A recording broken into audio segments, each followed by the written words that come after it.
Chris, is that you? Damn.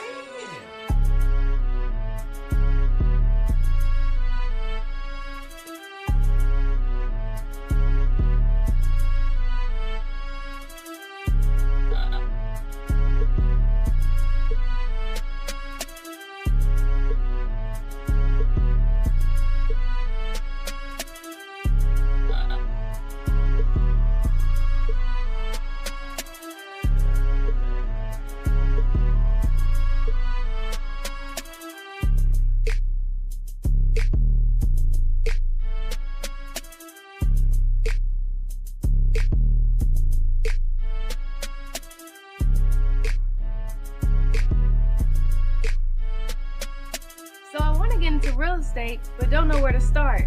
Well, what I would say is to join the Future Cash Flow Club. It's a community of investors where we talk about wholesaling, we talk about creative deal structuring, buying houses subject to, all of the creative stuff that everybody's talking about. You don't need a real estate license or any of that. Wow, where do I sign up? Well, I would say go to futurecashflowclub.com. That's futurecashflowclub.com. You can even get a free trial. Try it out today.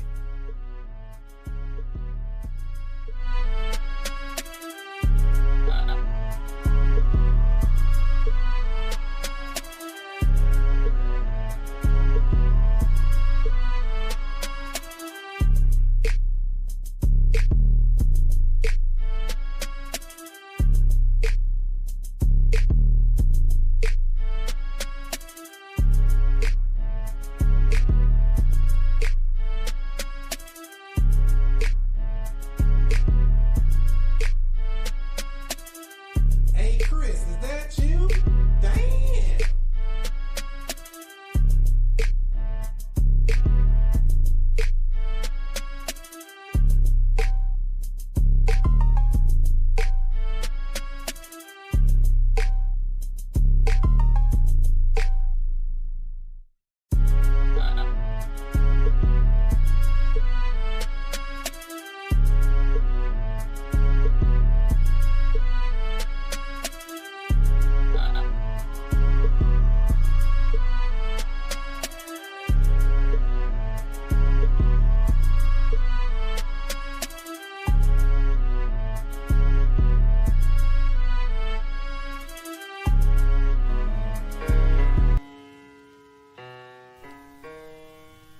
Can you hear me? I don't know. If you don't know who I am by now, I don't know what you've been doing. You been asleep? Let me wake you up with something. Straight up. Yeah. Allow me to reintroduce myself. I'm Chris Monroe. R to the O-E. I flip houses, rent cars, and make money. You know I'm not no motherfucker dummy. This how we do.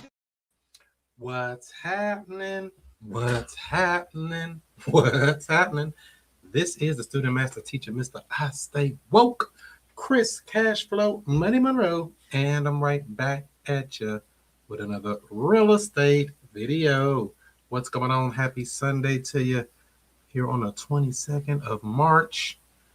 We got a good start on the first quarter of the year, 2026, coming in hard, swinging and bucking and bucking and swinging. Got a deal closing tomorrow. So that's going to be good. Every time a deal closes, that's good. But we don't count it till it hit. You know how that go. Things can change. Things can happen. And you be counting and thinking something's going to happen. And they be like, oh, no, something else. Then you be looking sad. Is that right, Jim? You seen something like that? You be like, I got this deal finna close and something happened. And be like, oh, we got to push it back 2 weeks. Sometimes it happens. It's part of the game. How you doing this week? You do anything good or interesting? You find some good people that need your assistance? I got one I'm working on with a person who's in a nursing home, and the son is living at the house. Oh. So it's an interesting mix that I'm running into because the son wants to sell the house, but he doesn't have title, so he can't. Yeah. But he said who owns it? His dad does. And his dad is living in a nursing home and has signed his durable power of attorney to the nursing home. Oh, yeah, that's no good. Now, the thing about it is that another twist to it. I honestly don't know. It's a long shot for a deal, really. But I'm doing it. What I'm doing so far is just for the learning experience. That's all. But Have you been able to reach out to anybody at the nursing home? oh yeah, I'm in contact with the son. He thinks I am the best thing since sliced bread. The dad is not in a condition to be able to make decisions, but the person who's in control of the assets at the nursing home, she's been talking to me quite a bit, and she thinks I'm the best thing since sliced bread. So who is the person at the nursing home that needs to sign off so you can do a deal with this house? The commissioner. And what does he think about you? You're not the best thing since sliced bread to him. I haven't met him yet, but I have a sneaky suspicion that when he sees the offer that I'm going to make, I don't know. We'll see. Well, that's the thing. Don't make an offer. Ask questions. Right. So they have to list it through a real estate agent because they're the fiduciary for the family. And so that's their process, and they would not go around that process, no matter how hard I tried. Do they have an agent? So now they have an agent, and they try to play, ladies like Christine's the lady I'm talking to. She says, I'll give your information to the agent. He'll give you a call on Monday. And I'm thinking they're 8 days away from auction. I need to talk to him today. It's Friday. I don't want to wait another weekend. Did you tell them that, or what's that? did you? Yeah, I did. And she was reluctant to give me the guy's info. The agent's info? Yeah, she would not give me the agent's info. She didn't know it, or she just was being weird? I think she's just being weird. So then she finally told me, she said the agent's name, she sent me an email and said the agent's name is Tony. So I said, okay. And he's in the Lynchburg area. So I went to AI and all the different methods that I have and looked. We have 1,200 realtors or 1,000 realtors or something licensed in Lynchburg. So I went through and quickly found that there is a guy named Tony or whatever his name was. And he's in a neighboring community. And so I looked him up and gave him a call. And I told him, I think you're going to be getting sent a house. And I gave him the address to list. And I said, I'm interested in buying it. And I'd like to talk to you as soon as possible. So, so they haven't sent it to the agent yet? No. So what are they waiting on? Because they were going to let it go to the auction because they didn't feel like they had any other option but to just let it go to the auction until they talked to me. That's why the lady thinks I'm the best thing since sliced bread, because she's like, wait a minute, it doesn't have to go to the auction? I'm like, no, I can take care of that. Well, why can't you get in contact with the commissioner? Why can't, what was that question? Can you get in contact with the commissioner or whoever needs to sign the paperwork? That's all we need. No, she would not let me talk to him. She said that he only gets involved after all the process is done. And the process is it has to be listed with a real estate agent. Then it has to have a formal appraisal done. Appraiser comes on site and appraises, and then offers are made, and then the commissioner either signs off or not on the offers. So basically, in all these roundabout way, they don't care. They're just gonna let it go to auction. And who's her boss? Who's the person can we speak to above her? That's a good question. Because maybe she's a gatekeeper, and they don't understand. Who's your boss? Because I need somebody with some rank, some pull to get some things going. We don't have a lot of time to play around like that. Yeah, great. I'll leave it alone. But if you don't want it to go, and you all, want to get something, because you're going to get nothing when it goes to auction, you're going to be sad. Here's the thing that's really interesting is that the nursing home is only acting as a fiduciary. They're not going to get any proceeds. The home itself is not going to get anything. Okay. So what was the purpose of them doing that? Because my understanding was the nursing home likes to sell these properties because when you go into the nursing home, all your assets goes to the nursing home. So I'm thinking they want to get money out of it. Well, usually I would think their assets would go to the nursing home because there's a bill due and they ain't finished paying for some reason. That's the only reason I was thinking that. That's what I was thinking too. But here's the thing. The dad, before he went into the nursing home, long before he went in, thought far enough ahead to put the house in a living trust with his son as the beneficiary. So the property's in a trust? Yes. So how did dad transfer it or give power to the people? Because it's in a trust, but the trust is managed by the nursing home. Who has a copy of the trust? That's another good question. That's what I'm trying to find. You got to have the trust. Without the trust, all of this stuff is we just talking, because the trust, all of this, the trust agreement. So the real estate agent on the deal told me that he's been in real estate for 40 years. And he said that he sees a lot of this because he does the nursing homes business for him. But the way he explained it to me is he said the father has the ability to sign for the title. The son is the beneficiary of who gets it when he passes away. But right now, when he's living, the father is in control of that trust. Well, it depends on what the trust says. We don't know that. I mean, that would be generally probably the way it's set up, but we can't assume that. You know, everybody's trust is set up the way it is. Like our trust, when we close these properties, we have a document. It's put away in a fireproof safe. Nobody knows what that document says. Nobody knows who's the beneficiary. Really? Nobody knows who's the trustee. Nobody knows the percentages, the breakdown, any of that stuff. It's not on public record. So we are just assuming. We don't know.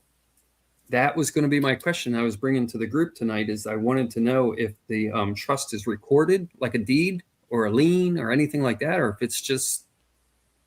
Well, generally, it should not be recorded. I don't know what they did. You might want to check the records and see what was recorded. I don't typically see. I pulled a title report on the property, and I could not find anything that said anything about the trust anywhere. Is it titled in the dad's name still, or in a trust? In the dad's name.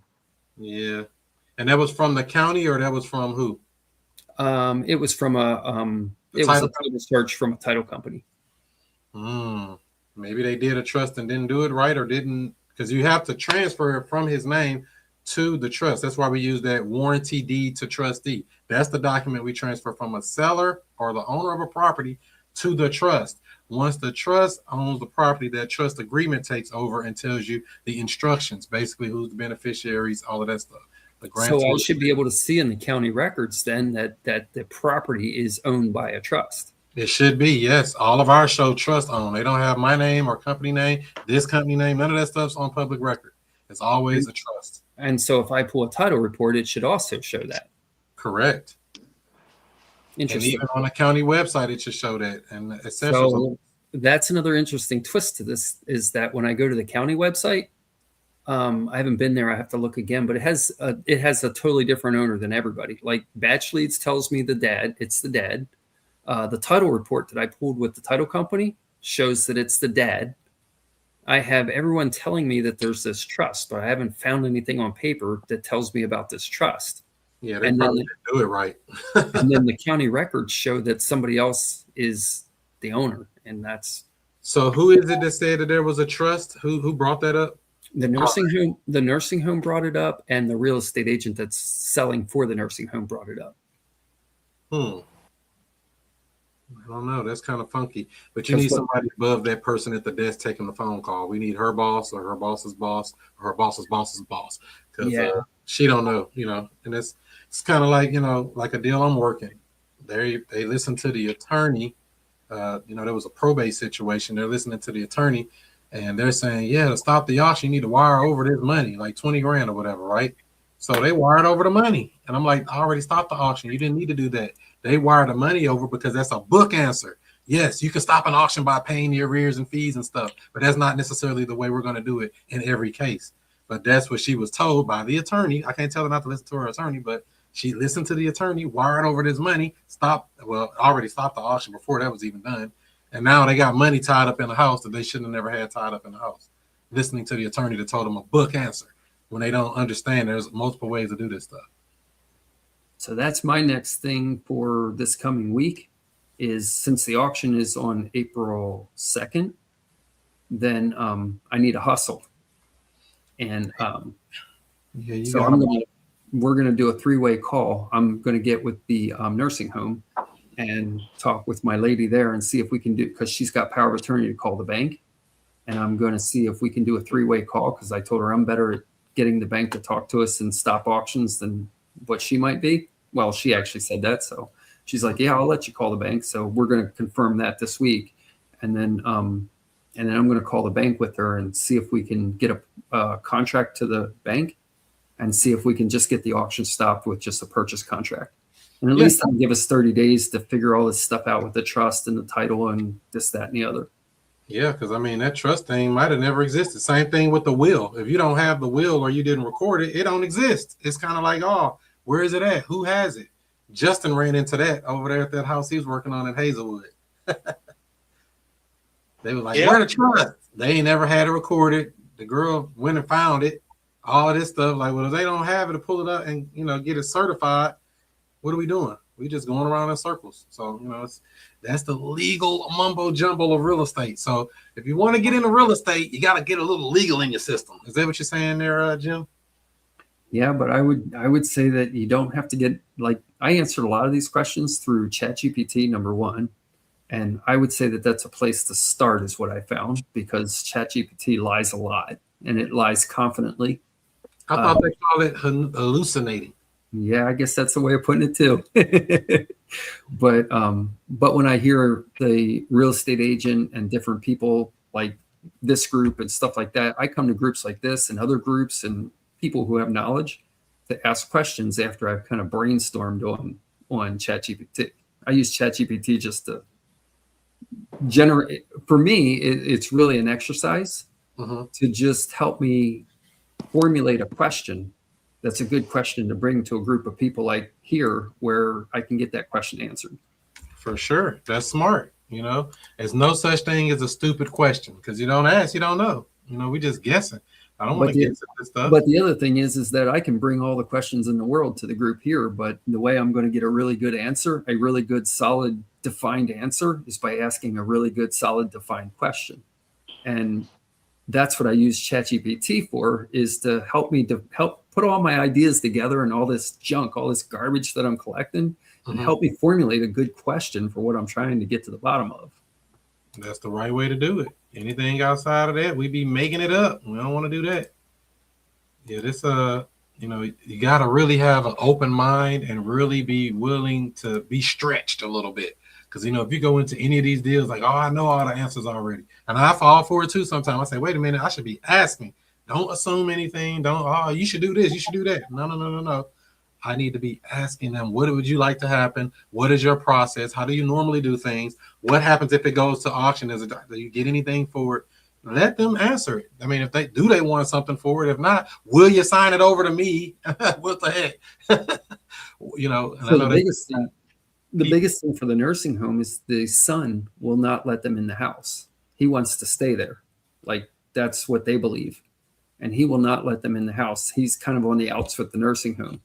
So they're thinking that they're going to have to kick this guy out. But really?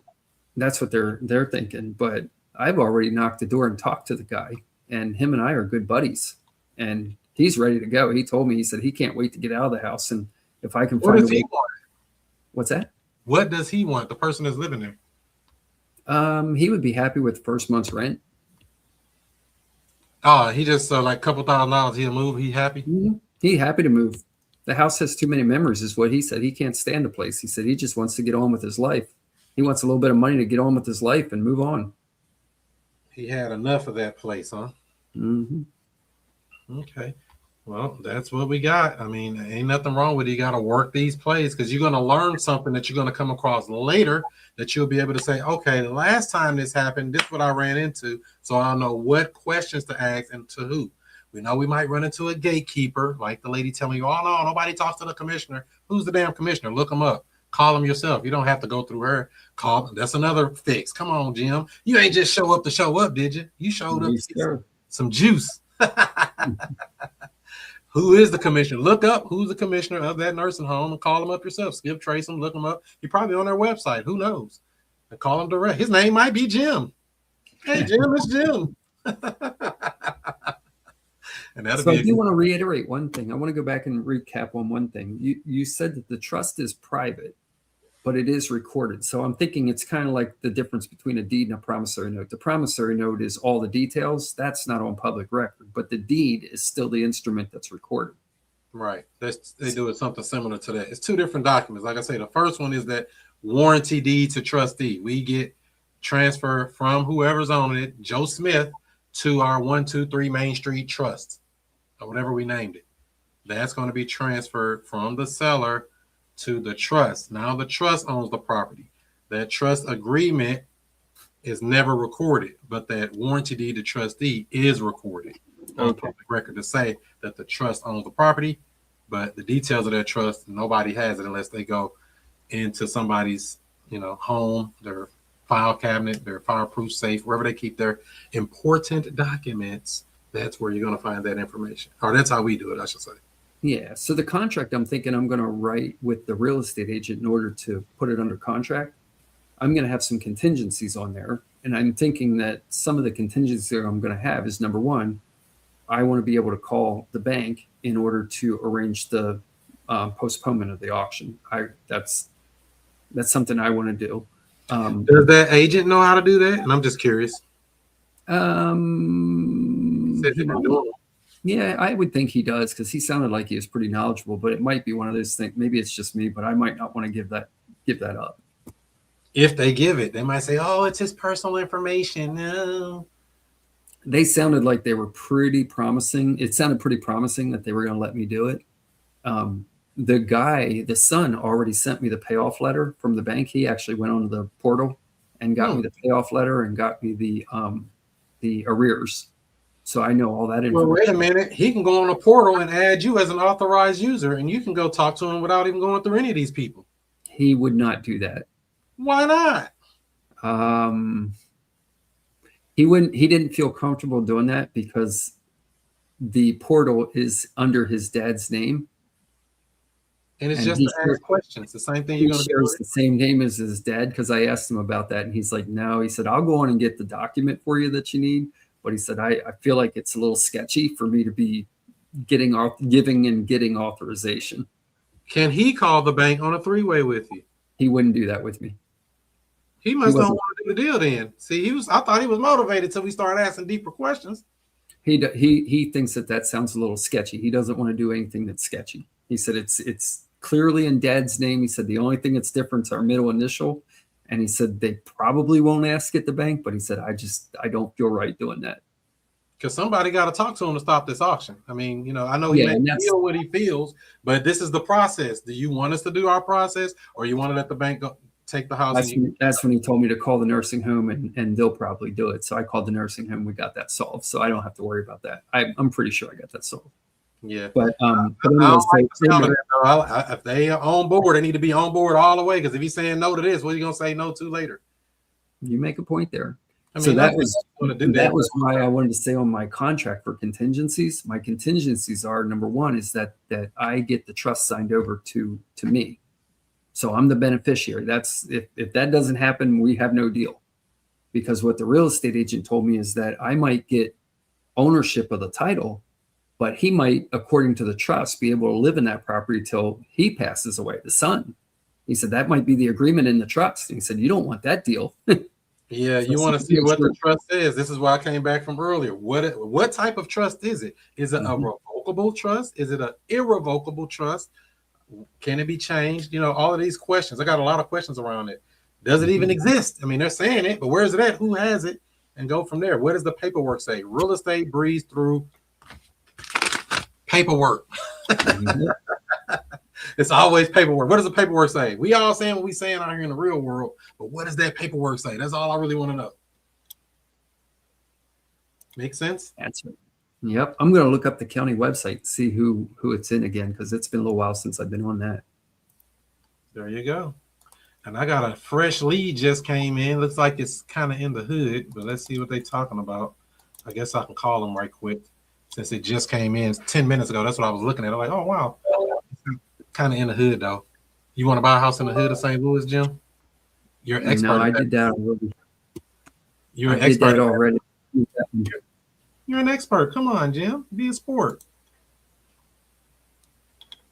Let's see what we got here. I visited the hood out there, and that wasn't anything like what I was used to. This is the hood. The good hood. Let's see. I'm sure there's different levels of hood, but the hood that my house was in was the level that I'm not used to. Well, that hood was pretty vacant, so you wasn't too far off, too bad off, really. Let's see here. Somebody named Marvin. Is that his name?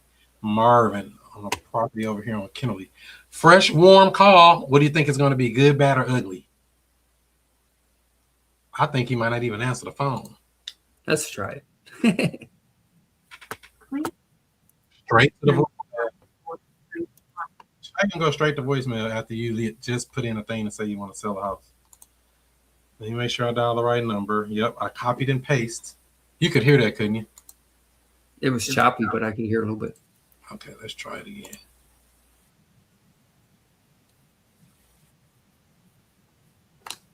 A lot of people leave a thing if they don't really want to be on the phone.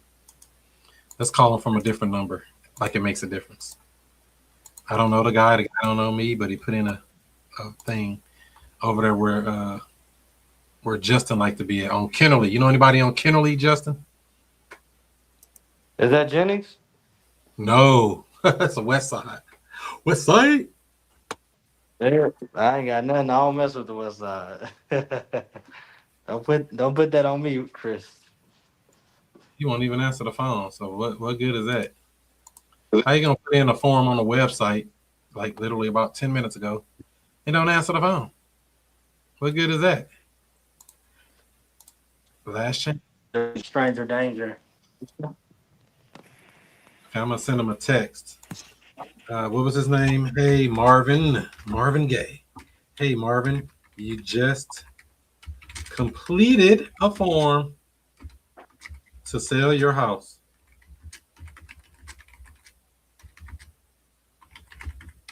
Are you available? How quick is your speed lead? What are you over there painting, Justin? You doing a whole paint job? Oh no. I'm painting cabinets. Well, wait a minute. I got some houses to renovate. You doing work now? I got some more houses for you. This is what not to do in real estate right here. This is not an example. Wait a minute. Not to do. Why do you say not to do? Because it started with a floor, and then it went $8,000 later. $8,000. That's a full rehab over there. There ain't no full rehab for $8,000. Well, that's a full room done over there. I guess I should say a room or two. Yeah, I'll show y'all. We can I go back camera? Back camera. So Oh wow, you did that? we did the floors.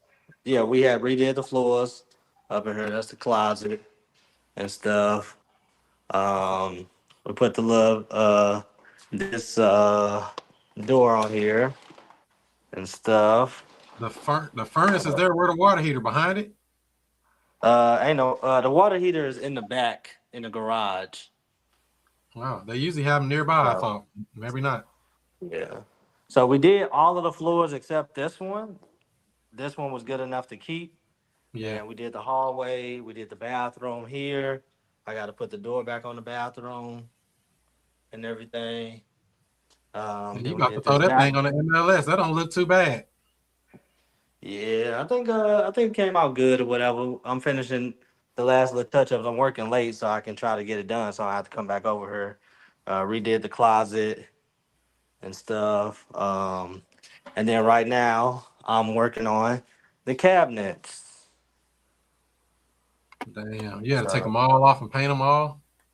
Yep, and had to redo them all. You got some fresh hardware for them too, or no? No, so I just, unscrewed and revamped everything, basically. No, I mean like handles. You gonna put some handles on them? Yeah. So I got some door handles from Home Depot and stuff. So I'm put all new gold handles on each one. That's gonna look good. Rehabbing Justin Holmes in his mug. Shoot, what y'all talking about? You can throw that house almost back on the MLS and sell it. I don't think it's gonna sell for the debt that's owed on it. Put it up as a creative. You never know. I don't know. That worked for me. I'm put on for sale by owner and stuff, of course. We did it pretty good. The house across the street, they having a housewarming and stuff. So they just bought the house. It was just fully redone. What did they pay for that house across the street? I didn't see. I need to actually look at it. They just put it on the market and sold it quick. I just called the neighbor house.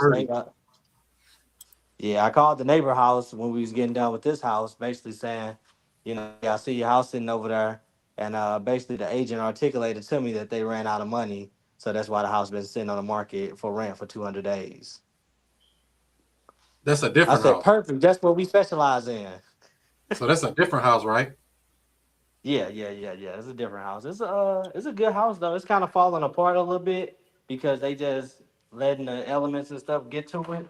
But How much they the want for it? inside, I haven't had a chance to talk to him. I tried to follow up with the agent to say, basically, um, I had followed up with the agent to basically say like, hey, I wanted to see it this weekend. They got it on the lockbox and everything. That's what she told me. Tell Yeah, them you when I was got looking through 9 grand in your pocket, burn a hole in your pocket right now. when I was looking through the window and everything, I was telling him, I'm like, man, this house look brand new on the inside. We might have to furnish that house and rent that mug as a furnished rental, Justin. Stop playing, get some money for it. I Is that a got 3-bedroom or a 2? I think the house next door is a 2-bedroom. So mine is a 2. This one's a 2. I think the one across the street that just sold, I think that's a 2 as well. You can get about $2,000 a month on a 2-bedroom furnished for sure. If not, You think praying. people would do furnished rentals in the hood of Illinois? I don't know. Yeah, they I don't do know until you something. try. I get some money coming back. I don't like money going out. I like coming back. Section 8? Yeah. Section 8, you got Probably could get. I could probably get this approved for Section 8 at this point. what is it? What's that zip code? 62206. 622. Yeah, 62206.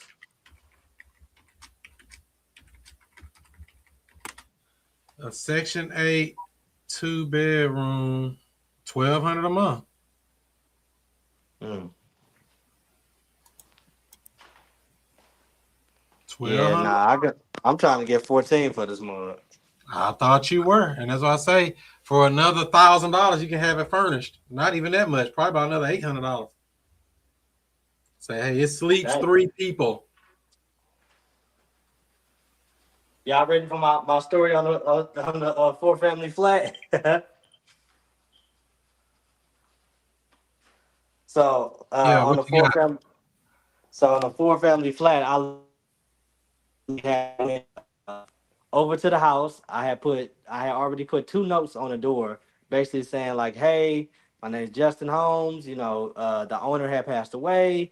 The property's going under new management. Give me a call." The second notice was like, "Hey, send in your lease, 5-day notice before we, start the process and everything." And then I put the third time I went over there, I put my 10-day notice to vacate. I had already spoke to one person over there, and that guy ended up opening the door because he kind of went dormant on me. He's supposed to give me $750 on the 20th, but he started playing and not answering his phone. So when I showed up at his house, I asked him could I see his apartment, and then went up there, got pictures of the apartment and everything. I wanted it because I'm probably gonna end up evicting him. So I want to see what's the condition of the apartment before we go ahead and start on that process. So he basically ain't got no money. I'm tried to work with him. Hey, what you got? This and that. He was up there with a lady, his girl, I guess, and they was sleeping. Wait a minute. He ain't paying rent and got a girlfriend? Yep. Damn. Welcome to And she knew the 2026. situation. She knew the situation and everything. Welcome to 2026. Yeah, Hey, that's Chris, right. that dude advertised. He said, "I got a free house. Anybody want to come live?" Come on, chill out with me, baby girl. You don't need to pay nothing. Come stay with me. Stay with me because we stay for free. Stay with me. I'm finding myself in that situation too, Chris. Mm. Yeah, My lease to own that I did, they're behind. So already? How? The guy that was the one that was paying, like him and his wife were there, but she was a stay-at-home mom. But he went to prison. Wow. So what are they gonna do? Just move out or what? I think her mom was going to try and help out a little bit, and she went out and got a job. So wait a minute, you said her boyfriend went to prison? Mm-hmm. So she still got to live somewhere. Oh, okay. Has she thought about moving? No, she really likes the place. She doesn't want to go, but yeah. She can't afford it. Well, I don't know. So she's promising me that on April 1st, she's going to have everything caught up. She better go sell some of that and get some of that. I told her we agreed that I would, because my late payments stack up really, really fast, $12 a day or $14 a day. And so I told her that if she can catch everything up on April 1st, I would waive the daily late fees. But if she pays on April 2nd, coming in on the 1st. Normally it's on the 15th. So she's a month and a half behind. Oh. So she said that it was due on the 15th. She said, if you can just let me bring you everything that we're behind on the 1st, then I can get it caught up. So Sounds what I did, interesting. Where are you going to get that money from on the 1st? several. So her mom is what she's banking on, and I think they just need to move some funds around. Okay. Well, you got to work with it. It's called dealing with people. People keep the playing field. I get more of my down payment money in April too, because they got another $850 down payment due, and their tax return is coming back, and I get $2,500 off their tax return. Wow. And all that is in addition to their rent payment. There's still people getting tax money back? What's that? People still are getting tax money back, right? That's what they say. I muted Justin. I'll unmute you if we gotta get you again, Justin. I muted you. You over there working too hard. It's hard out here for a pimp. Nothing wrong with that. So yeah, these it's always something when you're working with people. Real estate is actually not that hard. It's dealing with these people. Whether you're dealing with real estate agents, whether you're dealing with wholesalers, whether you're dealing with tenants or tenant buyers, they all are people. Like the guy I just put in the house, his girlfriend left him. So I don't know if he's gonna be paying here in the next 6 days. And that's like $1,800. Hope he got it. I ain't finna play with these people. I ain't finna play. Going back to our other subject, Chris, I went back to the county records, and I see something on the county records that's very interesting. It says the truth. I've never seen this before, but on the 22nd of January, it was sold for $0 to Professional Foreclosure Corp of Virginia. So it's already been foreclosed on. Is there a HOA there? No. Is there? Well, let's see. The only other thing would be taxes, but it would have taxes paid into the principal, interest, taxes, insurance, PITI. So I don't know who else would be foreclosing on it. Unless there was, I wonder why that didn't show up on the title report. Unless there's a junior lien that foreclosed or something, but I don't know. What was that company name again? Professional Foreclosure Corp of Virginia.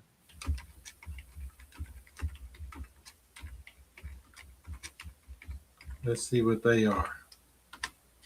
Are they something? Oh, sheesh. I pushed the wrong button. Boom. Let's see here. Professional Foreclosure Corp of Virginia. I just Googled it. Oh, somebody sued them back in 2023. They got a lot of lawsuits going on here. That's the only place I see their name is lawsuits. So in my title report, it shows that there was a foreclosure sale scheduled, and it has a case number, and it has a notice of trustee sale, and the auction date is 4/2/2026. So it's got that right, and that foreclosure sale was recorded on 2/26 of 2026. What's the name of that other place that where we go to? Open Corporates. That's the name of it. Let me see what they talking about. Open Corporates. What is the difference between a notice of foreclosure sale and a notice of trustee sale? A trustee, well, it's going to depend on your state. Okay. Generally, do you do deeds of trust and They don't even have this in here. No, we do a deed of trust is what we do. We do not do mortgages here in Virginia. So it should be a trustee sale. They don't Yes. have mortgages, and that company don't even come up under open corporates. There must be some kind of, I don't know. Let's see here. What is it called? Your state is Virginia. VA. What is it?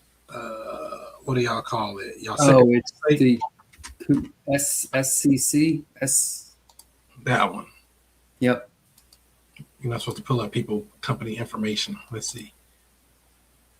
They don't even exist. That's a fake name. Oh, at least they got your little breakdown here. Ours don't look like that in Missouri. So it's interesting that doesn't. It shows up on the county records, but it doesn't show up on my title search. I had to put in Professional Foreclosure Corporation of Virginia, not Corp. Oh, And okay. it just came up. So well, they've been around since 1993. Damn. Yeah, so they've been around a long time. So maybe that's what I could have been searching when I was doing the other search. Think. It's the same thing that came up the first time. Same thing. Just a bunch of people going. Yeah. I guess I'm going to have to go to the courthouse and actually check this out in the county records. Maybe, I don't know. Yeah, they do foreclosure services for people. So that's all it is. It's a third party. I just was trying to see if they. Oh, well, maybe they're the ones that are auctioning it off. Maybe, but see stuff like that, you'll look it up and you'll find out they got other auctions you ain't even know about that you can go buy some more houses from. That's what I was hoping I was going to find, but nevertheless, it didn't come up that way. So did that mean that the seller actually gave the deed to the auction service to auction off? It's possible they did a deed in lieu of foreclosure. Those are no fun. Wouldn't that have gotten the lender out of it, though? Yeah, depending on if they had more than one loan or not. Is this a big price property or is it like a $200,000 house? $200,000 house. Oh, okay. So generally, it probably shouldn't be. It should just. And there's hardly anything left on the mortgage. I mean, they've been paying on the mortgage since 2006, I think. How much they owe? $65,000. Oh, all right. They on a downhill slope, about to lose it. Yep. That's the real estate game. Let's see what we got here. And so, these type of transactions are the ones that usually you can make money on if you can get in contact with the right person. Usually if you can get in contact with the person who's able to sign off. If that's the commissioner, great. If it's somebody else, even better. But I would be looking up that guy and getting direct with him. Hit up his LinkedIn. Come on, Jim. Mm-hmm.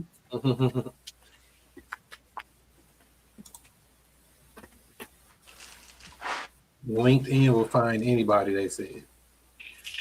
I found Justin on LinkedIn. I seen all your history of all the stuff you did prior to real estate and everything, Justin. You've been out here hustling for a minute. You got skills to pay the bills. Real talk. Have you got a lot of responses for that 4-family property you were promoting? I've received about 200 text messages today. To say what? They ain't got no money? Of course, I said I was going to go through them extensively tomorrow, but you know how that goes. Yeah. Did you ever create like a landing page or something for your stuff or not really? I didn't create a landing page. I got a call real low. Now, you got a bad signal over there in Illinois. That thing, I ain't even hear what you said. I said I do got I don't have a landing page, but I do have a call reel. Oh, okay. A phone number. Because I just try to direct people to my landing page. It answers all their questions. I don't want to be talking to these people who ain't got no money. If they got some money, we can talk. We ain't got no money. I don't want to hear the story. I just got a guy just emailed me or messaged me on Facebook. Hey, yeah, Chris. Yeah, you got houses or apartments too. I said, we only do houses, rent to own, or furnished rental. He said, oh, Then he gave me a whole paragraph on all of his life story. I said, oh my God, I did not want to know all that. My credit score is 711, this, that, and the third. I don't even want to know all that. We don't even care what your credit score is, to be honest. We got a down payment, we got a house for you. You got no money, I can't really help you. Not to be money hungry, but it costs money. It costs to be the boss. What's the smallest amount you would put somebody in the house for, Jim? I don't know if it's a good example or not, but Me putting somebody in the house? Yeah, 3,300 is the Lord. minimum 3,500. So you need to add to say exactly That's that, the Justin. lowest.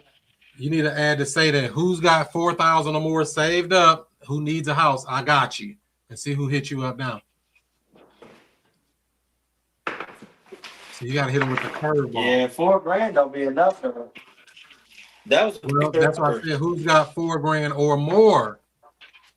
We probably have a house for you. If you got less than that, ignore this message. Right. If you below that, delete this thought. I be telling them $5,000. I say bring $5,000 or more, and we'll see what we got. Because right now, everything we got is, it's nothing like what they want. Money talks and BS walks. They want 4 bedrooms, 3 baths for $4,000. For $500 a month, hell.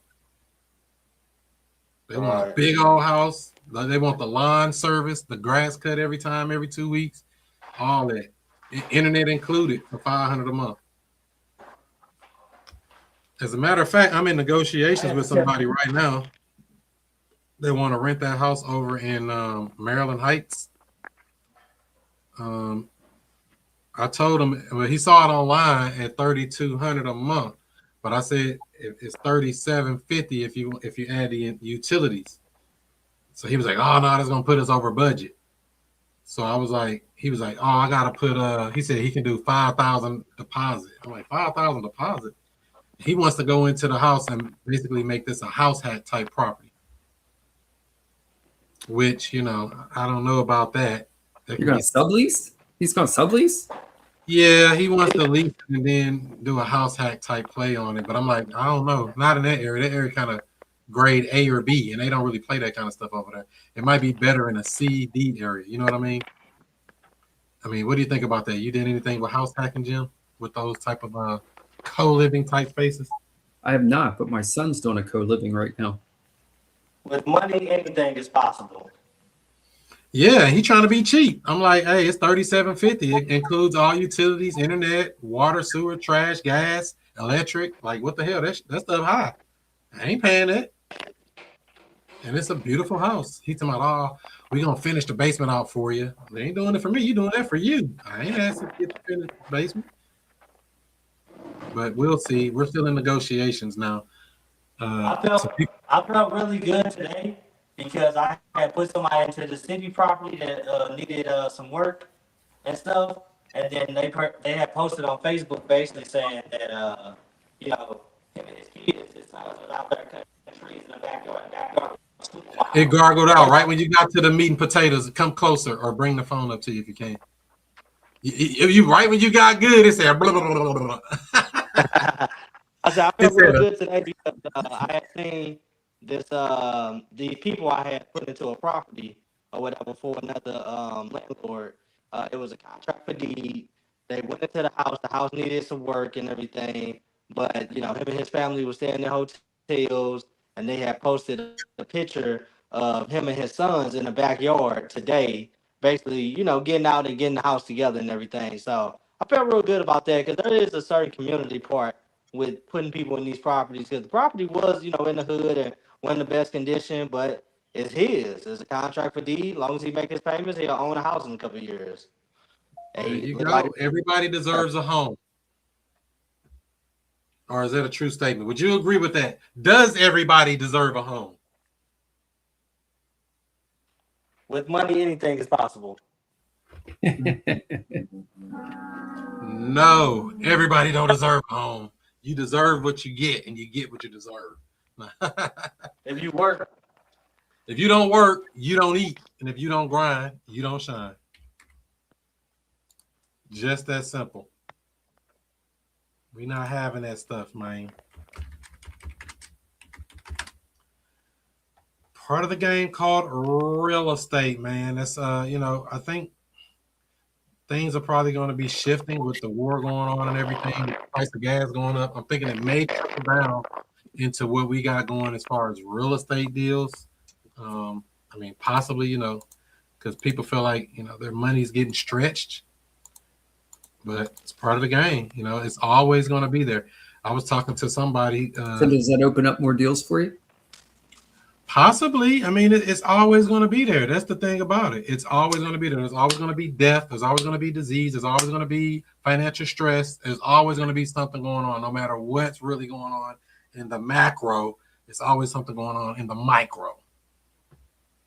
So I don't really know if it's going to change much for real estate per se, but the interest rates, I guess that could affect it. That might be a problem. So all of this stuff is connected. And so I just know to keep marketing, keep talking to sellers, keep asking the right questions, and trying to help people solve their problems because they got problems. And so problems change every day. Problems change every day. Girlfriends walk out on dudes. Dudes walk out on girlfriends. Wives leave husbands, and husbands leave wives. So somebody got to pay. And they be so quick to want to get rid of those houses. And those are some of the most motivated people that I've come across.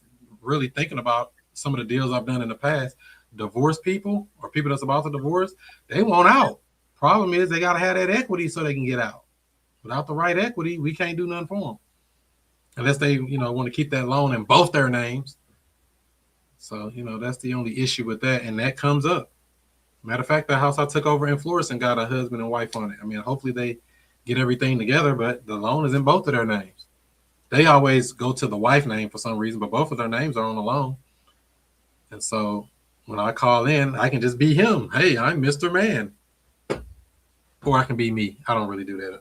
Not when I don't have to. But when I have to, I will. Will you do that, Jim? Will you become the seller? I've been done that before. Oh, you just went and told on yourself. No, not you, Jim. That one out.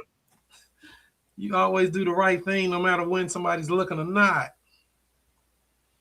All right, let me see what we got here. Let's see. 1, 2, 3. We got that and that and that. I think we hit all we're going to hit there. We're going to be off here soon tonight. Unless you got a call, because somebody's calling me, Jim. You're calling me.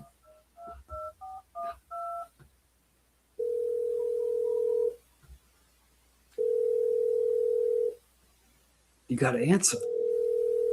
Oh, hello. Hello.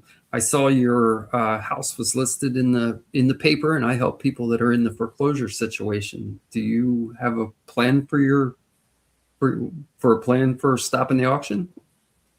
I don't know who you're looking for. Who you looking for? Mike. Yeah, Mike is not here right now. You said something about a foreclosure? Yeah, the paper, the house was actually, this address was actually advertised in the newspaper. Oh, no.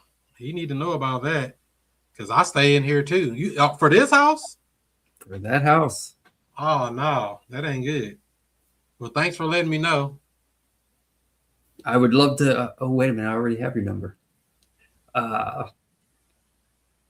Yeah, I will follow back up. I'll follow back up. Do you know when he's going to be back in? I don't know, but when he walked through that door, he got some explaining to do. Do you want to? Can you share his number with me so I can talk to him directly? No, this is the number. This is the only number. It just happened to be out right now. Oh, okay. I'm the roommate, but I've been paying rent every month. You telling me he ain't been making the mortgage payment? That's wow. I just gave him some money yesterday. Wow.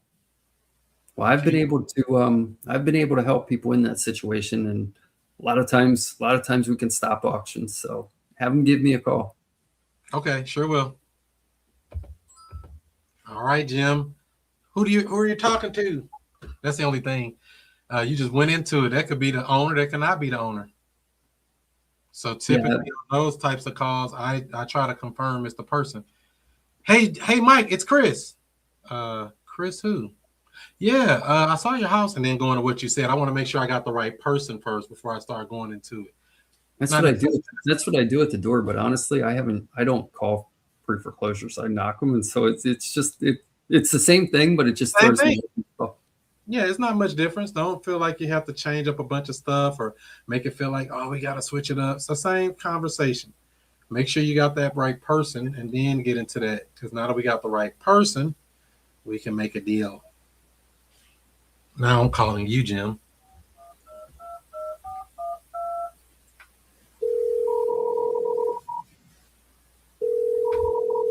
Hello? Hey, Jim, it's Chris. Hey there, Chris. Yeah, I was calling to see, have you guys been able to do anything about the auction that's coming up? Auction? Yeah, so you got an auction coming up here on, let's see, April 15th, tax day, look like. Oh, yeah. We're just going to take some money out of one of our bank accounts and pay it off. Oh, wow. We're just going to pay. We're going to get it caught up. We're good. Yeah, you got to get that caught up because they'll definitely take your house. We don't want that to happen. I mean, how'd you get behind? Oh, it was just an oversight, but we went through a tough time and had a couple of weeks we weren't employed, that kind of thing, but we just need to move some money around, and we got the money coming out now and it's going right in. We'll have that taken care of next week. Yeah, for sure. So I'm glad that you guys are going to get that taken care of, but any event that you don't, I mean, would you consider selling it or what would you do? No, we like our house. We're not letting go of the house. Definitely not letting go of the house. All right. I just wanted to make sure. Well, I guess, should I follow back up with you before that auction date to make sure or what? What do you think about that? There's no need for that. All right. You have a good day. Bye-bye. Bye-bye. If you code and you like, no, and I got the right person. They told me they got it. I always ask, would you consider selling it if that doesn't work out? Because I want them to tell me no. So I know to leave them alone. You see what I'm saying? I disqualify them or I allow them to disqualify themselves. That was actually the door I knocked last week. Really? Yeah, and that's fine. I mean, at least they got a plan and they're like, no. And I always ask, if that doesn't work out, what would you do? Would you sell it or what would you do? I plant the seed question, leading a question with that. And if they say, oh, yeah, I'd have to sell it if I can't get the money together. Well, I'll tell you what, I can put some money in your pocket and help you avoid the foreclosure. That's when they open up the door to allow me to pitch them what I can do to help them. I don't offer that information unless they give me some kind of inclination that they want some type of help or they may need my help. But if they're like, oh, no, I got it. Oh, no, leave me alone. Oh, no, I'll go to hell. I'm going to go to hell with gasoline draws. And it's always the guys that tell me that. Really? Always. Well, a lot of them are prideful. Mm-hmm. You know, that's the thing. Sometimes you might have to, dig a little deeper. But if they're like, no, I don't want to sell. No. People keep knocking on my door. I'm tired of you guys reaching out to me. But I say, just so you know, people are going to keep calling, texting, and knocking on your door until that's resolved. Just so you're aware. We can make all that go away for you if you like. They're going to be like, no. What'd you think about that call, Justin? Now, the question is, Chris, do you knock that door again? No. Or call that number again? Nope. Not generally. I mean, unless I look it up and I see some kind of reason to, like it's worth $350 and they owe $50. I might have to go back. I might have to call back. I might have to be a new voice. Hey, yeah, this is Johnny calling up there. What you guys do about the auction? I might have to switch it up on them. And I've done that before on a deal. I called a guy who was a lead. He called in, or he put a form in on the website. I called him. He was like, oh, no, if I don't get this number, I ain't selling. Click. Mad, whatever, right? I waited about 3 days, called him back. Hey, yeah, just seeing, did you guys ever get the house sold over there on whatever street? Oh, no, we're still trying to sell it. It was a whole nother conversation. He didn't even know it was the same me. Same old guy he hung up on and was cussing at 3 days before. But I know he filled out a form indicating he wanted to sell. So I just reached out to him. So it depends on the situation. But I ain't going back to your house. No, not twice if they give me that kind of energy. Now, how about if you go back on the newspaper sites and things like that and you see it's still listed? Nothing I can do. He don't want my help. I can't make him want it. I mean, I could text him or call him or follow up with him, but I'm not going back to his house. Ain't no reason to. So what I usually do is I follow back up with them when they're getting a little bit closer, because what I found is my first contact is usually 60 or 65 days out. So they always have an answer. They always got a solution. But when it gets down to like 30 days out and they didn't transfer the funds or do whatever it is that they were going to do, then that's when I'm following back up with them. Well, so it's a now little different here never because know. we only got about a 21-day breakout. Oh, okay. Let's go to 63123, my favorite zip code. I think I got more houses in that zip code than any other. Oh, wow. This is the one I walked the other day. This dude dead. This one here on Brenda. This the one that was on my Instagram or whatever, or Facebook or whatever. He's deceased. He was young, too. He was like 30 years old. And he was in the military. But he's deceased, and that house is going to auction. It's already vacant, and it's done. As a matter of fact, I might just show you the house. You're going to say, wow, you really did go to that house. No, I just be making up stuff, man. I don't be going to people's house. Auction.com always shows them late. Sometimes they do, yeah. In So my other sources that are free that people can find some auctions. Free. in my state, auction.com and auction.com is always like 20 or 30 days. But there's other places you can find that are 60 or 65 days. For free, or you got to pay? For free. So we got two of them down there. The one I knocked on, and then this ugly house here. That's kind of, I don't know, I don't want to say it's ugly, but that's kind of a old. I bet that house is built. Oh, that's like 1996. It looks old. Why the house look so old? It just look whooped on. Hold on, let me share this tab. If you want to pay, foreclosure.com is only $30 a month. Yeah, I got that too. And I know in Virginia where I'm at, they're usually about 3 or 4 days behind. I've gotten them as far as a month out. I found, matter of fact, I got a house under contract right now that came up on there that didn't come up on any other site.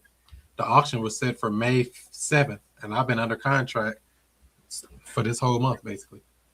So right now on my list, I just updated my list probably about 4 days ago, and I've got auction dates on 5/26 is what I'm seeing now. Wow.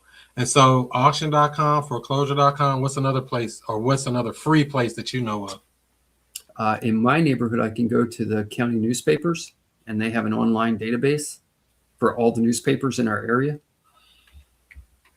We do too, but I think they charge for that. Let me see here. Ours doesn't charge anything, and it's like 6 or 8 newspapers all in the same database. This is theirs here. It looks just like that. Yeah, it looks just like that. It might be in here. Hold on, let me double check. How do we do this here? Let's say county. What state is this? Oh, this is my state. Okay, just making sure. What if we went to St. Louis County? Let's see. Does this come up for free? Wow.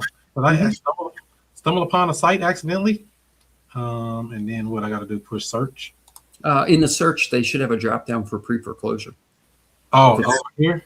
It's all no, I think it's up top. Maybe I'm not sure. I can't see the screen real well. Let me zoom in. My bad. I made it so small. How about now? Popular searches. Yeah, it looks just like our one in Virginia. Click on popular searches. Popular searches. Oh, here? There. Yeah, there's a drop down. Oh, look at that. St. Louis City Monitor. Why are we getting all this city stuff? County Legal Ledger. What is that? Go back up to popular searches again. Uh-huh. And use the drop down on the right-hand side. It should have a pull-down menu on the popular searches. I only got foreclosure here. All of these aren't doing anything. Okay, yeah, that's what you want. Now, Can you see it? Oh, you can't even see it on the screen. Yeah, I'm on a drop down. So I'm on foreclosure right now. Yep. And then You can do tax sales here. You can do tax sales here if you wanted to look up when the tax sale is local. So this is mopublicnotices.com for those in Missouri. So check your state if you're watching and you got a state that you want to be great. Let me see something here. So I see a lot of. So if you're looking at notice of trustee sale, if you click open to see full text, there's a lot of information in there. I'm not a robot. I am not a robot. There's a lot of cool information in there. Oh, wow. That's a good property. Hold up. Let me see. I'm going to search that address. That's pure Google search just to see what comes up. That's an expensive house. I know. Oh, it is at auction. Well, they don't have a picture of the house yet, but it's definitely going to auction. But this might be a bank owned. No, it's not. It's not? Okay. Well, it's 21 Not, days. not from what I usually see in Virginia here. Go back to your website with your sale thing. Just say live auction April 1st, There we 9:30. go. Yep. No And then on the auction site, if you click on more details or something, there's usually a place there where you can see who the trustee is. On the auction site, let me go back. Yep. Go back to the auction site. Share this tab instead. This here. Yep. Okay. Wow. So if you need to talk to somebody, that's what you want to Google, because now you can actually talk with the trustee and talk to them about. I want to talk to these two people right here, the husband and wife. Mm-hmm. They have been in this house since 2020, so I don't think it has any equity. But let me triple check. So I used that and I Googled. So this is the process. I went through that site, Missouri Public, mopublicnotices.com, put in the filter. And it's free. Put in foreclosure as the drop down, found a property that I think I might like, took this address here in Florissant, Google searched it. It came up on Zillow right here as a house on Zome website. They say it's a 405 estimate. Damn, they owe a lot. I mean, it's worth a lot. But what do they owe? Who knows? It's a live auction on the 1st, so they only got about a week. If you go to Redfin, you might actually see pictures. All right, let's see what we got here. I'm gonna go to your Google search, the address, and go to back to search. Yeah, let me go back to here. Let's go to this. Use realtor.com or Redfin. Is that the property? Yep, 4-bed, 4-bath. Damn, that's a nice house. They just bought it. They bought it in 2018. Oh, that's somebody else. Maybe that. Now, if you want to see how much they own it, PropWire, free. Free 99. So you hitting them with all this free stuff. Look at this house. I'd get rid of that chandelier. I don't like it. Why they take these pictures in the dark? This comes back to what I'll be talking about why are 2 reasons a property don't sell. The marketing sucks or the price is too high. This is marketing sucks. Look how dark these pictures are. This is not quality pictures. In fact, I'm going to ask Justin, since he's a prior photographer, how would you grade these photos, Justin? It's dark.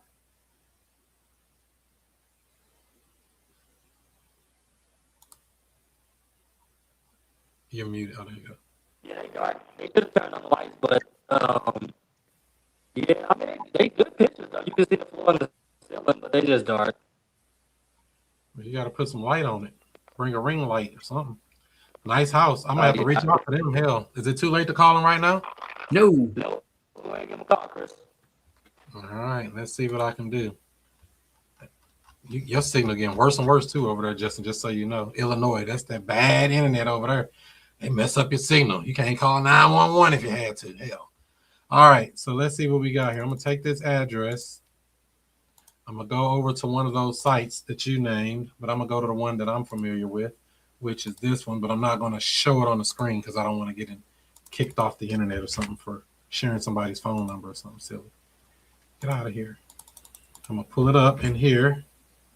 Oh, I could have went to even True People Search and got their number, couldn't I? Mm-hmm. You don't like True People Search. So yeah, they bought this house in 2017. So they got some equity, dude. That's how they only owe $289. This house worth $300. I gotta call them right now. You gotta call them right now, man. They've been there 8 years and a month. They got a 404 number out of a place. Let me fix this camera 1 second. I have to do that. Then go to that. What's the address again, Chris? I'll put it in the side chat. Okay. Let's see. Oh, damn. How do I do that? I don't even know how to do the side chat. Private chat. Studio chat. Here we go. Chat. They didn't subdivide. Oh, damn. I'd have put the phone number in there instead. I'm trying to do the number, and you can ask for the address. It's a nice house. I live in this house. That's a 4-bedroom, 4-bath with a 3-car garage. Everything I've been looking for. I'm moving in. That payment probably hot out. I came across a lead this week. Somebody referred to me but they payment is high, $3,200 a month. I said, ooh, you can keep that. $3,200 a month on a beautiful house, something similar to this. That one would be hard to cash flow. Yeah, you got to put somebody in there for $5,000 a month to make it worth it. Let's see here. So I'm gonna call. Let me go back to the screen I was on. I got mixed up now. Here, share this screen. Go here, paste, call. Here he is.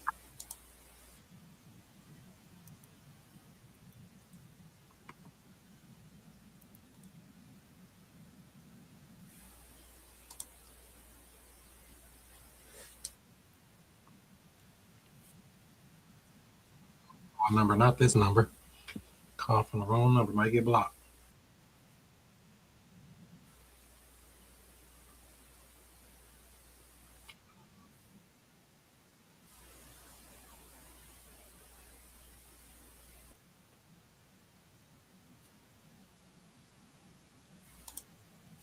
I don't know. I'm gonna hang up and call back. I don't know what happened right there.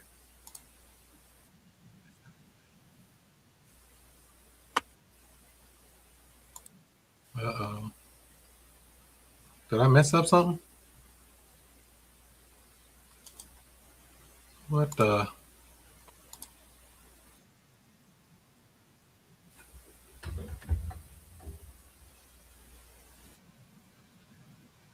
My phone.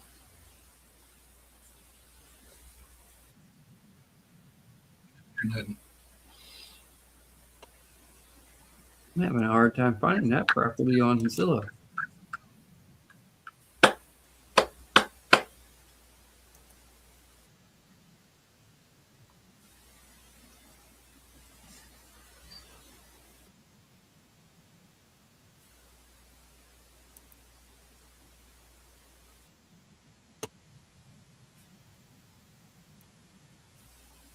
Yeah, I want to answer. Come on, Derek.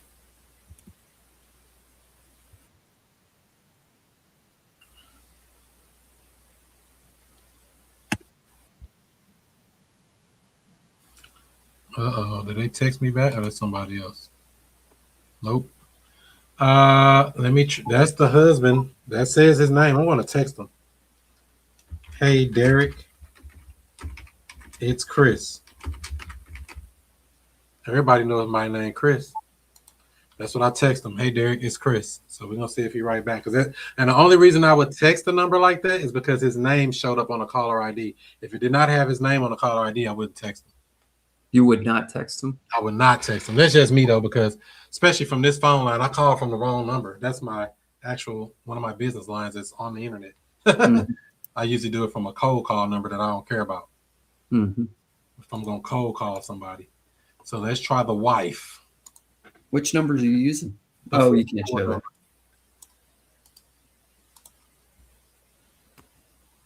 Let's try this second number on here.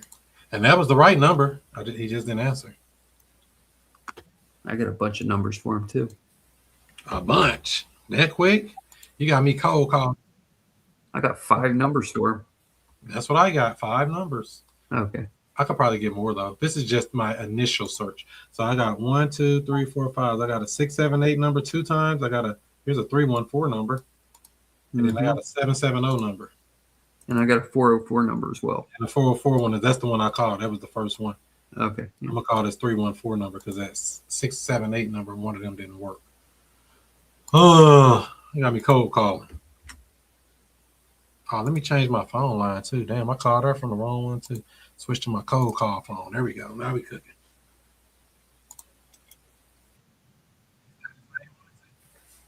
Same person.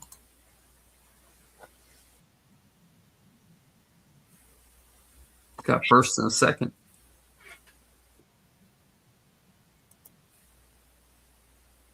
Answer the phone.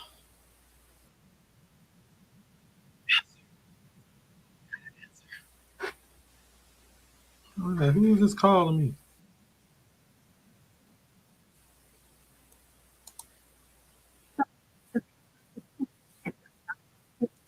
That's the one with the 222 in the middle. I'm gonna try one more time. If you ain't called twice, you ain't called once.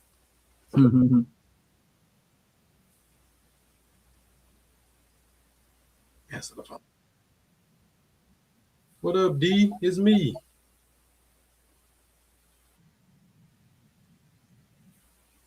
So we got a whole slew of more auctions on there, huh, Jim? Need our help out here. We just gotta let them know that we exist. That's right. This one. This is my neighborhood here. Now that one I will go door knock because it's a nice house and you know it is what it is. Let's do this last number. For me, when I go door knocking, Chris. Say again. For me, when I go door knocking, I'll follow up on some of those other doors because for most part, when I go to a neighborhood, I usually have like last week I went out door knocking and it takes me a half an hour to drive to my area. But once I get to my area, everything's within 5 minutes each other. I might have 20 houses within 5-10 minutes each other. So if I'm going to drive all the way out there, then I figure I might as well touch base with them. I never go one place for one thing.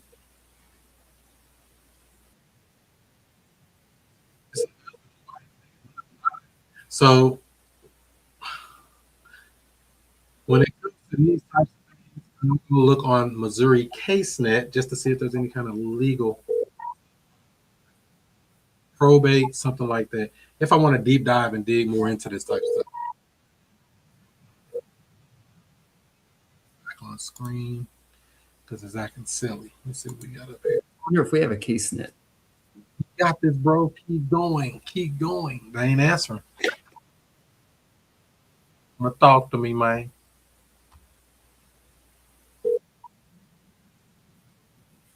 Yeah, that's a Georgia number. So yeah, I would go to Missouri CaseNet, just like we just did that public notice thing that we just went on there. So you mean to tell me all the information really free? We just got to get up off our lazy butts. Is that what you're telling me, Jim? That's what it comes back down to.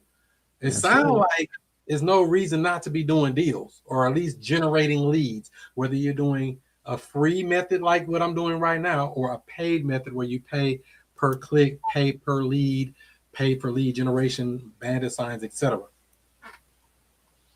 Matter of fact, I got a call on my bandit signs tonight, and that was unusual too. And I think that's hooked to my Facebook ads. I'm running some Facebook ads. I put $75 in the pot to see what'll happen. So I might have got a call. Let me check. I think I saw some calls missed from that phone number. Before we land this plane, I'm gonna try those and see if I can get a conversation out of somebody before we go. There's a involuntary lien on that property, Chris. It always is. It was filed in 2025. Oh wow, probably to get some work done. It's a utility lien. Oh, that means they ain't paying a sewer bill. Everybody got an MSD bill, Missouri Sewer District. Nobody pays their sewer bill in St. Louis. They don't. Every house I buy has it. What is this person here? So do you have to pay it when you buy it? Hey, let me see here. I'm gonna Do try. you have to pay that lien off when you buy it? I don't know. Depends on what it is. Yeah. I don't even worry about it. I bought houses. I meant the sewer one. If everybody has a sewer. A lot of times.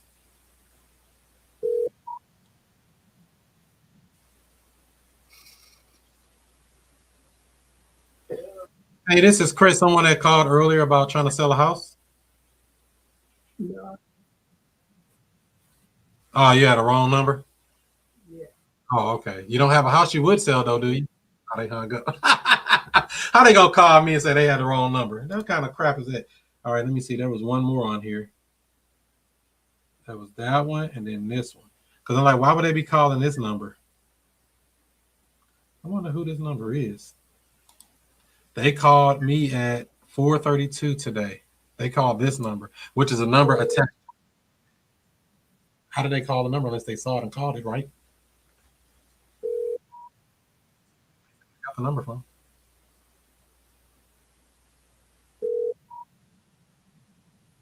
Answer the phone.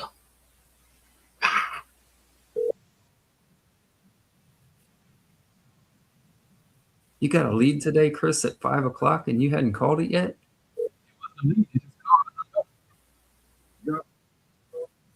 Hey, this is Chris. Someone that called earlier about trying to sell a house or something. Hmm. You don't have a house that you're with? Oh, I guess not. That's weird. Well, why they call the number? Because it wasn't a missed call. It went to the AI answered it, but they hung up 7 seconds in. Let me see what it said. Hi, this is Pat with St. Louis Cash Buyers. How can I help you today? And they hung up. So they definitely called. Both of those people called, and they say they didn't. Where else did you get that number from? Because that number's attached to Facebook ads that are running right now. So neither one of them say they want nothing. So whack them. They just charge me money clicking on them ads. I need to go look at that and see if I'm even getting any feedback, because I had it on for like 2 days and I haven't gotten any leads. But they're gonna eat up my $75. I promise you that. How you think Facebook be making all that money? So you put out a Facebook campaign, and these are leads coming in off of that. Well, that was calls. The only way they would have got that number was off of that. That's the only. How could they call that phone number without getting it off the Facebook ad? Mm-hmm. See, Ad Center. I did get some leads from Facebook before, but it was like so far away. I spent $33 of it so far. Let me show you what my Facebook thing been. This is my KPIs, money wasted. $33 wasted, 21 link clicks. I reached 1,000 people, but no leads. Where the leads at, man? But it should be equaling out to about $75 when the smoke clear. It takes time with this, is what I've heard. You say what now? It takes time with this Facebook campaigns, is what I've heard. Should I turn up the marketing, like put another $200 in there? I only put $75 worth of ads. I've not done it, but that's what I've heard. View results. Hope it don't show nothing personal. Yeah. Like my credit card number or something stupid. So it said I spent $33. I got 21 links. Oh, this is up for 7 days. I thought this was only up for a few days. I only got it running for 15 days at $5 a day. Should I increase my budget? Or that's just giving them more money? I don't know. I've heard people say that increasing the budget works, but like I said, I've not done it. I'm going to increase the budget a little bit. Let's make it You got to have a lot of impressions on Facebook to get a lead. Because it's only getting 500 to 569 people per day. Yeah, that's not a lot of people. That's not enough. So I'm going to oh, my bad. Maybe your market's too small. Well, I picked specific things. I'm going to I don't even see how you can select custom budget, add budget. I don't want to add no 9. I want to go higher. I want to go like $300. If I dump $300 in there, would that do something, or that'd be just dumping money down the trash? You might get more phone calls. I think it's just a numbers game. That's So, what everybody tells me, but I don't have any experience on it.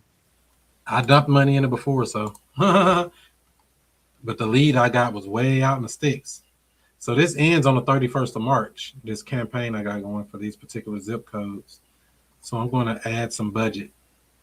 It's kind of like direct marketing. You got to dump some money into it before it starts to work.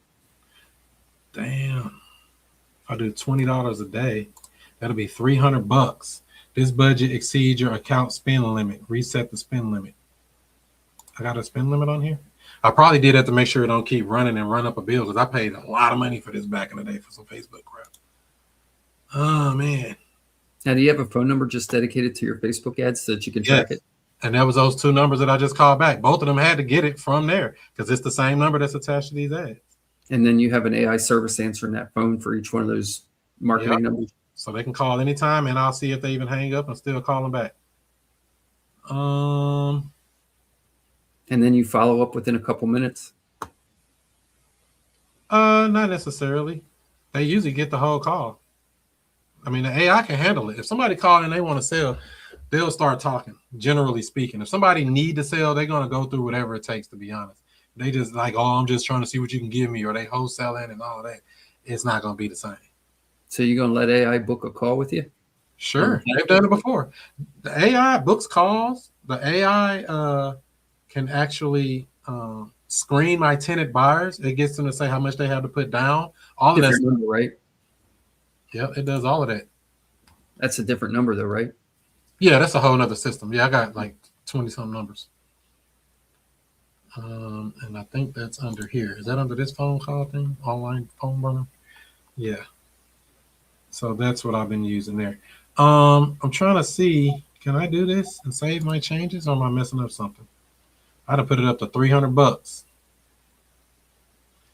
Giving away money. I'm blaming you, Jim. If it don't work, I'm gonna say you ran up the bill. I increased the budget. So we'll see if that does anything over the next 9 days. $300 over 9 days should get something, right? We'll find out next Sunday, right? You're going to report back to us on this how it worked? I spent $3,000 on this other service. I got 3 contracts from it, but nothing closed yet. I'll be like, I like it to close, get my money back. Shoot. That's a lot of money. $3,000, hell. So would that be an average cost per lead? Cost per, like, when I say cost per contract? I'd have to see. Don't make me lie.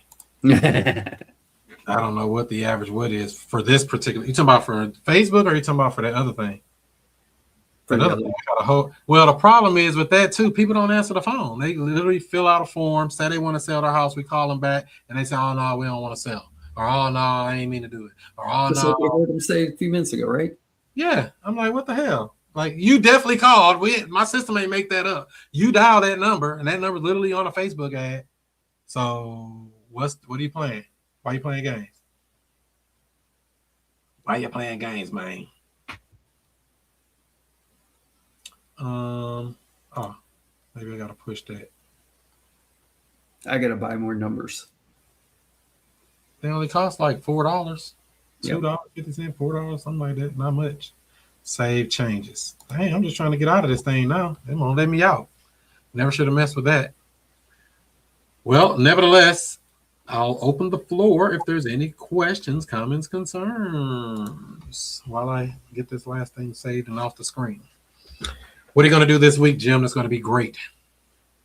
I'm going to be following up on this one lead that I'm working on here that we discussed earlier. That's going to be my big thing. Are you going to do any agent calling? I actually got an agent calling on that one, but no, I don't have any because I had to call a real estate agent. One lead. You got to have like 30 of them. Like I got 20 of them in the pipeline, and some of them don't even ever answer the phone. I got one I'm working on that I put on the back burner just a little bit because she's not motivated yet. She was supposed to show me her house last week, and me and my wholesaler that I'm wholesaling or buyer that I'm wholesaling it to, we're going to go up and do a site visit, but she didn't return my phone call when I was confirming the appointment. So I wasn't going to drive a half an hour to go see her if she wasn't confirming that she was there. And then she called me. It was on Friday. We're supposed to go see her. And then on Sunday, she called me and she said, "Where you at?" And I said, "You didn't answer the phone like we talked about." You want me to drive a country mile away and you don't even answer the phone? No, thanks. Matter of fact, something similar to that happened to me this weekend. I was supposed to be showing the house to somebody, and they sent the message like, "Oh, yeah, between 11 and 12. I'm like, okay, well, let me know when you're on the way. They say they was there between 11 and 12, but never let me know they was on the way. So they didn't get to see the house. And they were mad at me. And it was through another person that was booking it. Like, I guess some wholesaler got somebody that wants to buy the house or whatever, right? So I was going to show them the property because I got the key to it because I got some valuable stuff still in the property. So I didn't want to have it on the lockbox. So they on the phone with me like they want to argue. I'm like, dude, you want to see the house or you don't? I'm not here to argue with you or, hey, yeah, man, I was there at the house. Why didn't you call? Who sits at a house for an hour and don't say, hey, we ain't seeing nobody. Hey, what's going on? I wouldn't do that. And he's like, oh, yeah, I'm a real stickler for time. Well, you evidently don't know me because I'm doing a lot of stuff and sitting up, having a window of time, waiting at a house would never happen in my book unless I know you're on the way or something like that.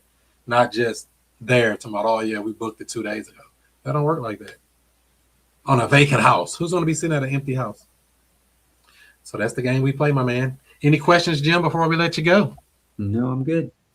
All right, go knock them dead this week and get some deals, man. Make them say yes. to whatever offer you offer. Don't take the first no, okay? You got it. All right, that's the name of the game. So do what you do, be who you be, and I'll see you before you see me. So I want to get into real estate, but don't know where to start. Well, what I would say is to join the Future Cash Flow Club. It's a community of investors where we talk about wholesaling, we talk about creative deal structuring, buying houses subject to, all of the creative stuff that everybody's talking about. You don't need a real estate license or any of that. Wow, where do I sign up? Well, I would say go to futurecashflowclub.com. That's futurecashflowclub.com. You can even get a free trial. Try it out today.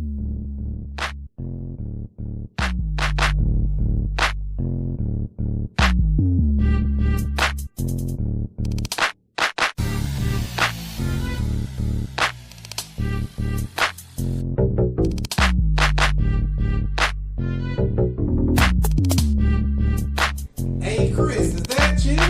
Damn.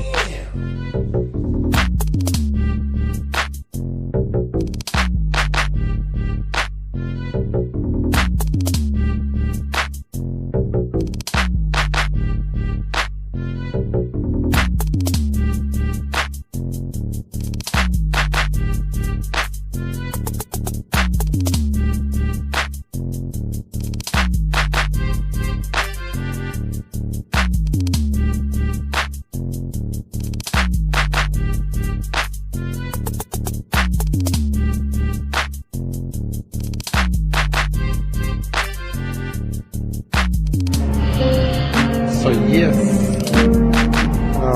basically just wanted to remind everybody exactly how the Future Cash Flow Club works, because I've been getting a lot of messages like, what is that about? How does it work? It's basically a group. So you see how I do these live seller calls, things like that. You get to get all the replays for all of those. You actually can get the paperwork, purchase agreements, assignment agreements, cancellation agreements, addendums, all of that stuff that you need if you sign up for the elite package at futurecashflowclub.com. Or if easier, it's probably you can just go check it out for a free trial. Lots of goodies in there, behind the scenes stuff, actual help with your deals. If you want to communicate, say, hey, I'm stuck on a deal, I need some help, I'm looking for lenders, I'm looking for whatever, I'm a resource for you. So all you have to do is be part of the club. futurecashflowclub.com. Check it out. I don't know what you've been doing. You been asleep? Let me wake you up with something. Straight up. Yeah. Allow me to reintroduce myself. I'm Chris Monroe. R to the O-E. I flip houses, rent cars, and make money. You know I'm not no motherfucker dummy. This how we